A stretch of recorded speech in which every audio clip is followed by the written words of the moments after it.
Hi, thank you very much for listening to BIP Chat. BIP stands for Business is Personal.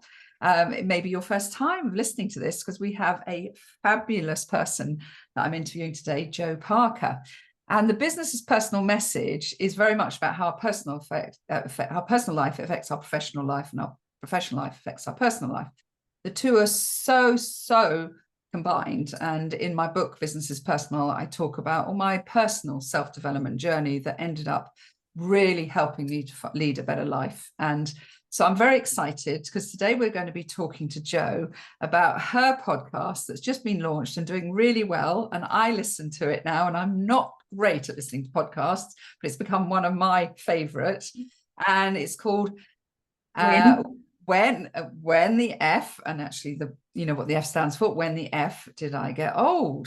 And so this is going to be a really interesting conversation because something that I am so aware of, I'm 61 in 2 days' time. And I'm very aware of the fact that I really want to work well into my 70s, financially reasons, and because I love my sense of purpose.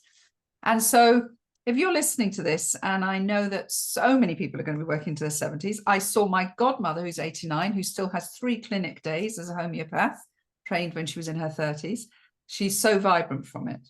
So if you're someone that's wanting to stay vibrant, excited, but also have the empathy of, let's be honest about what it takes to keep being strong and confident as we get older, because there are certain things that happen to us that can knock us sideways. And if you have a friend in your pocket like Jo Parker, Jo that you can really listen to with her conversation, then you'll really love it. So my output from this is I would love you, and I'm going to share with you at the end in the show notes how to follow the podcast with Jo Parker, When the F Did I Get Old? So, Jo, thank you so much. First of all, thank you very much for inviting me. I just want to say something. I was going to call it When the F Did I Get Old? Oh. But when you clunk it together in a title, yes, it becomes When the F Did I Get Told? It looks like told. So I had to change that. I called it When the F Did I Become Old? So the old stands out. Otherwise, it looks like get told about what you do. Do you know what I mean? It's like I do. Thank you so much for clarifying. No, it's okay. It should have been. It would have been get old, but it has to because in email addresses and in all the contacts that you have, it all squashes it together. It looks like it's get told. So it's become brilliant. Old. But the reason it is that title, become or get, is because all of a sudden it's like, when the F did that happen? When did I become my mother? When did I look at myself in the mirror and I think, oh my God, that's my mum? When did that happen? Or the random facial hair that kind of wasn't there yesterday. I know. And we were just talking before we went live about knee skin. When did I bend over and my skin started to fold over my knees a bit? And it's not like massively overweight. It's the downward dog position in yoga. I mean, not that I ever did it in a bikini, but if I did it in a bikini now, you wouldn't see the bikini for the skin that falls in front of it. And nobody talks about it. Nobody says anything. In the movies, everybody, even the older people, look brilliant when they're semi-clad. The shower scenes, for example, I've never looked good in the shower, but someone, got these gorgeous women who still look like they're red hot when wet hair and stuff like that. It's like, and the body doubles that they body double. I couldn't really put a body double back on stage, could I? That would look really strange. So I think this is a great conversation, and I really think it is important because my feeling is that when I look at my mum, she wasn't a working woman, but also even those that did work, they did retire, and that was the path they took. But and not every woman is going to be working that's listening to this. I know that, but that confidence that we need to walk out the door is increasing, and I know teenagers have a real struggle with it. But I think it's lovely to be talking about it really honestly with you in the working older woman and the older woman, basically. And I've seen Jo, we were together in person yesterday, very beautiful, slim, confident lady. But this podcast actually really does reveal sort of our inner fears, our inner worries, things that affect our self-worth. So it's well worth listening to Jo's podcast. And we're going to give a little bit of a taste of it today, if we haven't already, when I've talked about my saggy knees. So Jo, let's talk to begin with a bit about your life and, you know, what it's, because the wonderful thing is you've got the wisdom of experience of different things that have given you adversity. And so tell us a bit more about you. So in brief, without making me cry again, Penny. So my story, I suppose, is because everybody's got a story which shapes us, but we try not to live by, was that for the majority of my life as a mother, I was a single parent. So that was tough. It was a tough journey. It was a lovely journey, and I think, to be honest, my children are probably the best thing I've ever done, and I'm incredibly proud of them. But when they left home, it was time for me again, because in the single parentdom, you don't get that opportunity. So I'm very lucky in as much as I haven't experienced empty nesters, the empty nest feeling, but I have experienced another change in who I am and who I identify as. And I think when we get old, we do that. We start to have a look about who we are, where we fit in society, and sometimes we don't think we've got many choices. And part of the reason of this podcast is because actually, not only did I want to share it, but I wanted to explore it for myself as well. So I'm getting a great deal of joy out of it. I think, as you know, I wanted to do a podcast because I am an estate agent during my day, doing the day job. I wanted to do a podcast on estate agency. I wanted to call it Selling Surrey. And I then decided that when I started the podcast training, my passion is the obsession that I have with getting old. So let's do that. So yeah, so my history around it is very much it's exploring me. It's a bit like you. I wanted to build a community. I wanted everybody to feel that they're in it together, because well, first of all, having been a single parent, it can be a lonely experience, and also as an older woman, it can be a lonely experience as you go further and further in life. There are less and less people in your life, and you feel that you have less rights to actually voice yourself, and no one talks about the problems that we have, that we face. And I'm not saying, poor woe is me. I just want everybody to feel that we're in it together.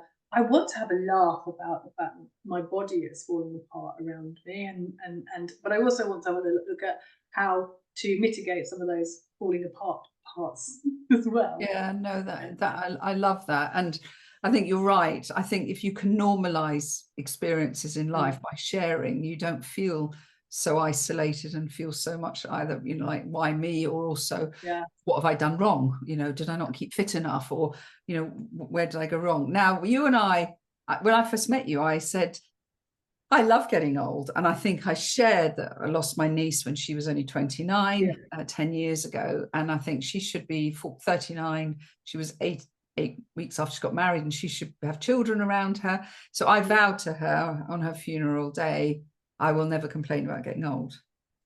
And I think, so I love getting older, but it doesn't mean to say I don't dislike the aging process. Side of it. I honour that, because that's just it's awful when someone dies when they're that young, and they've got so much life and it ahead of them, and it's been cut short, and it's not fair. No. So to complain about being old is something that I think you're right. It's a privilege. I'm not complaining about being old. I'm kind of whinging about the aging process that goes through being old. I get it. If that makes any sense. I do get it. And I think it's really interesting, because yesterday in our meetup with our BIP members, it was interesting. We had a small meetup. There were 7 members and Thomas and I. And on the way home, I said to Thomas, it's really interesting, because 3 of those, 2 men and 1 woman, were single. Interesting. Yeah. Wasn't it? And I thought, and those men probably have confidence issues and feel they're getting old, and might have other maybe different types of challenges. I don't just mean physically, I mean mentally, but yeah, this is something that's, and I know your podcast is for men and women, and one of them has loved listening to it because he also says, and he was single, it gives me a lot more empathy and understanding of women, whether it's your wife or whatever. So I hope more men start listening into this as well.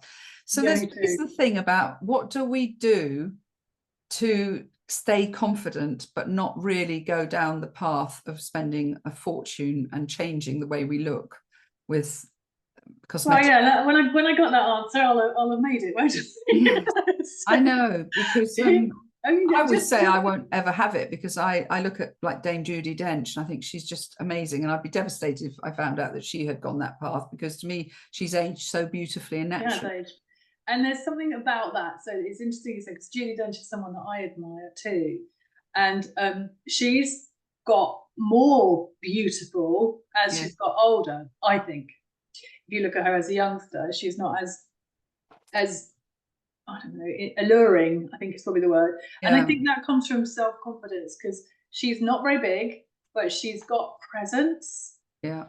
And you were discussing self-worth and self-esteem yesterday. The difference between being self-worth is internally. And I think if you've got that internally, you can let that shine. There are some women out there that don't tick all the boxes in terms of being sexy. They're not beautiful in the sort of typical model-esque type. But if you look at someone like Bette Midler, she's very sexy and very sassy.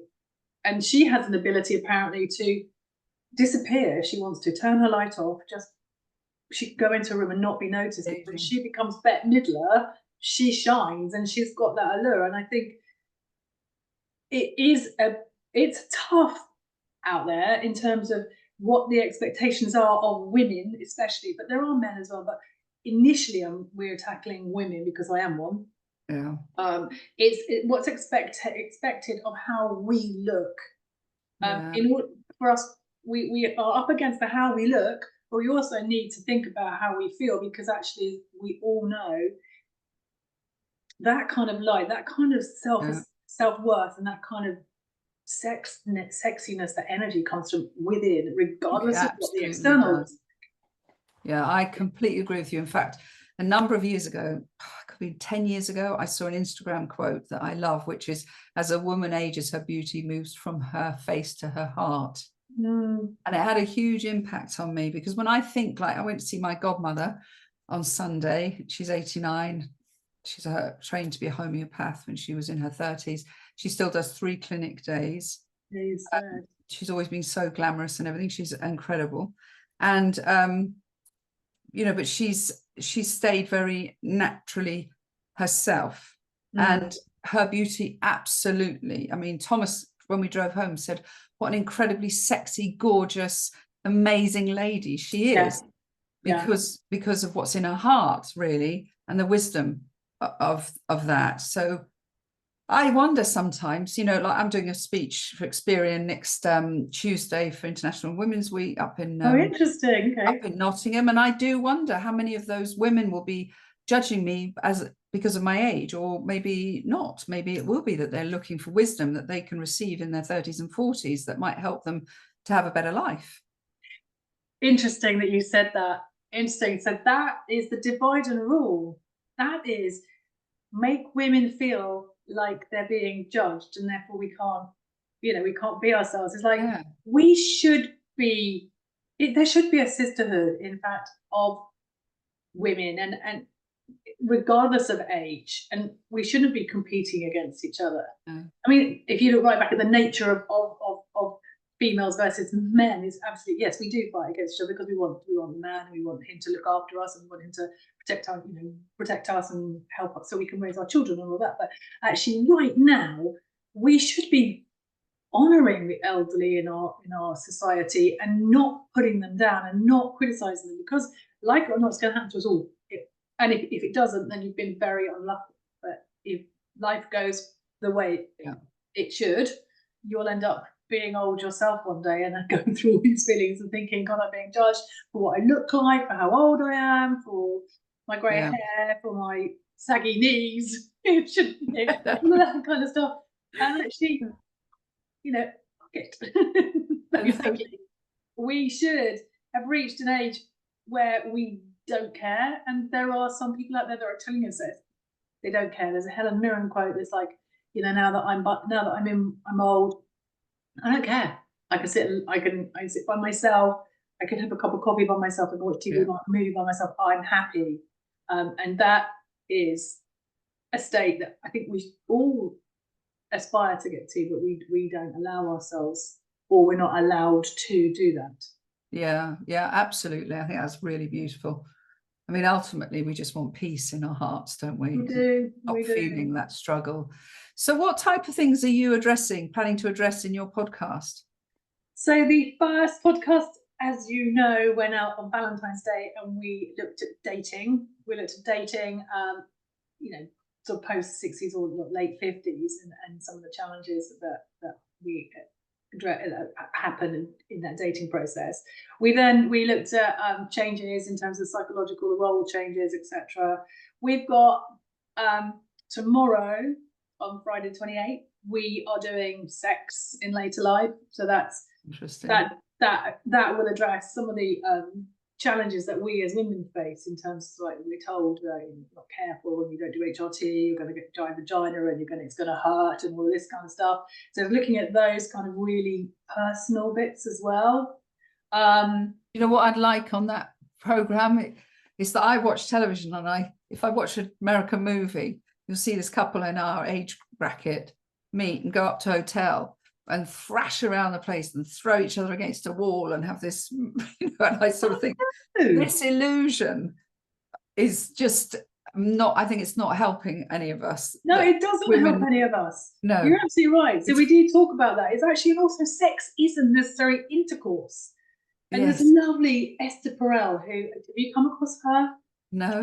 She's a relationship coach. She is French, and she talks about intimacy and desire and getting attention in relationships. And for her, she says foreplay happens immediately after your orgasm, because it's all about the interaction and the flow of your sex. Sex isn't necessarily the act, and it's certainly at our age doesn't look like it does in the movies.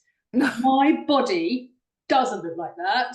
My skin will move in a different direction. We've said, put me upside down, it's not pretty. Yeah, no, it's so true. So that's really interesting. You've addressed the dating one and things like that, and then you've addressed the sex one. So that's great. And I know you're in a happy couple yourself, aren't you? So I think it's nice that you looking at the dating and all the challenges of that. Yeah, and any other sort of so we've got, we don't just talk about sex, so that is quite a good topic. We're talking about, so we have talked about aging parents and dying parents, and that the fact that some of us at our age get caught in the sandwich generations. We've got children that haven't quite left the nest. We've got aging parents, and we're still working, and the expectation of us to look after everybody that takes away from us being able to look after ourselves. So we've covered that. We've covered the men versus women in the aging process as well. It doesn't seem to be fair. Right, that's interesting. Yes, yeah, it's interesting, actually. I know what you mean about that, and I really enjoyed it on one of your podcasts when I'm going to talk about who you've partnered with in this podcast in a minute, and we can go into detail of that. But I liked it because I fractured my knee 3 years ago and ended up, it didn't repair, and I had to have a knee replacement. And it was really useful when you and your Gaylin, it's Gaylin, isn't it? Gaylin, yeah. We're talking about it because we don't heal as much, and that does make us more cautious, because we don't heal fast if we can heal at all. So let's talk about Gaylin, because you've paired up with a super lady, and the two of you are having a lovely conversation, which is what I really like about this. When I was actually listening yesterday to the last one, the third of that you've released, and I felt like, as I was walking around Oxford, I did 17,000 steps yesterday because I decided to walk between meetings. And I had you with me, and it was like I had a friend chatting to me. It was so nice listening. It was like I was in a coffee shop and I was listening in on two ladies chatting. It was beautiful. Oh, thank you. Really, that's lovely. That's really, what we want. We want it to be slightly educational, but more entertainment, and more sort of like I didn't we're in it together. Yeah, and it is the sort of conversations I wish I could have with my girlfriends.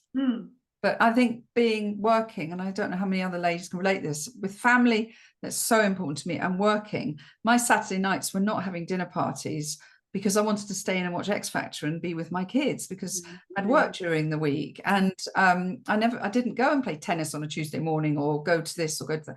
So my challenge is that sense of loneliness. So being able to, and a lot of people nowadays are feeling that sense of loneliness, isolation, to be able to listen in on your conversation was beautiful. So tell us about Gaylin. So I've known Gaylin, I can't remember exactly how long it is. I've either known her since before the birth of my first daughter, who's now 26, or just after. She was introduced to me, and we got on immediately. She is a renowned psychotherapist. She's done some amazing work with amazing people, and she literally flies all over the world. She is literally flown out by clients to Dubai or wherever it might be. So she is a brilliantly qualified and experienced psychotherapist. So I'm really happy to, I'm really, really pleased that she could actually spare the time to do this with me. And then I thought, of course, not only she's slightly younger than me, so she's 61, and I'm going to be 63. I think she's going to be 61 this year. So she she is experiencing the aging process like I am. And then I'm hoping that I myself might get some psychotherapy as well along the way. I think you're giving it to all of us on the podcast. And I wanted a bit more voice of reason on this, because I can just bullet point, oh my God, this is happening. And I just wanted someone to like, because if the two people did that, it wouldn't be the same. I think we needed a sort of sensible, this is life type hat, rather than why is this happening? What's this happening? Oh my God, this has happened. Why has this happened? That type of thing. So she brings a calming influence to the conversation. Yeah, really. That's lovely. And I love your honesty in it, the rawness. Thank you. Say it is. It's the friend that I would love around me. And it's so, I think people that tune in and have that, build that relationship with you through each episode, it will be absolutely gorgeous and really good for us women, because I always felt when I created BIP that I wanted to normalize the experience of being in business, and for everyone to tell their truth with one another, because business ownership is not easy. No, you're absolutely right. And being a professional woman is not easy, and being a professional man isn't easy. Well, I did tell you about my incident yesterday, didn't I, about being a professional woman that's going to our podcast. Yeah, it's just a challenge. So for you to have that honesty is really refreshing, and it's lovely. You're not, one of the things I've learned as a speaker is that there was a period when all the agencies wanted all these people that had climbed Everest, won an Olympic they all wanted these ones, but now actually speakers are wanting normal people to talk about life journeys. And I think that's just how I feel about a podcast is, to feel normal. That to me is really important. So Jo, let's just make sure I want you to say it, make it clear, because you're on different podcast channels, so people can search for Spotify. The main ones at the moment are Apple and Spotify. Brilliant. I think we might be on Audible and Amazon Music, but Apple and Spotify you can find us. Brilliant. We haven't gone onto YouTube because we had a crisis of appearance and decided we were doing videos. So no, we neither of us wanted to do the videos. Apple and Spotify. It's every Friday, and it is called When the Fuck Did I Become Old? And we do use that word. I'm quite happy you do. The thing is, I want everybody to. I'm a very sweary person, and I don't want people to be shocked when they get in to hear me. I mean, it's not profanities all the way, but I don't. If the odd swear word comes up, I don't want to censor myself, because that's me, and I don't want people to be shocked by it. So if they don't like, but I think you use it in the right context. Yeah, which is fine. Yeah. I actually wanted to call my book, rather than Business is Personal, I wanted to say Business is a head fuck. That is the title. That was my working title. Business is a head fuck. So, it's getting old. It's so absolutely fantastic. So give the absolute name of it, because at the top of the show I said it a little bit wrong. So give the absolute name of it. When the fuck did I become old? When the fuck did I become old? Yeah. So I hope you all enjoyed this. I hope you tune into it. Obviously, connect with me if you would like to connect with Jo. And Gaylin are looking for great people to interview. Absolutely. As well. And then I'm going to be interviewing a man later on today, actually, about his experience of retirement. So yeah, brilliant. And then as well. That's fantastic. Yes. So if you're, you know, like the thought, if you've got something interesting to say and you're willing to be raw and real, that's very important. By the way, Thomas has said he'd come on. Thomas has. Yeah. Right, that's great. Yeah. Well, he's definitely raw and real. So don't get him talking about sex, though. No. Okay. Good point. We'll stay away from that. Okay. So yeah, the topic I can't discuss is no. Well, actually, I might learn a thing or two. But yeah, so enjoy listening to this show. And thank you if you've been listening to Joe and I today. That was really great. I always say attention is a product, which was a lovely quote from Ronald Waperis, who was a member we had about 15 years ago. To get your attention, it is really special. So thank you very much for your time, and especially to you, Joe. Thank you so much. I've really enjoyed this. Yeah, me too. Thank you for inviting me, Penny.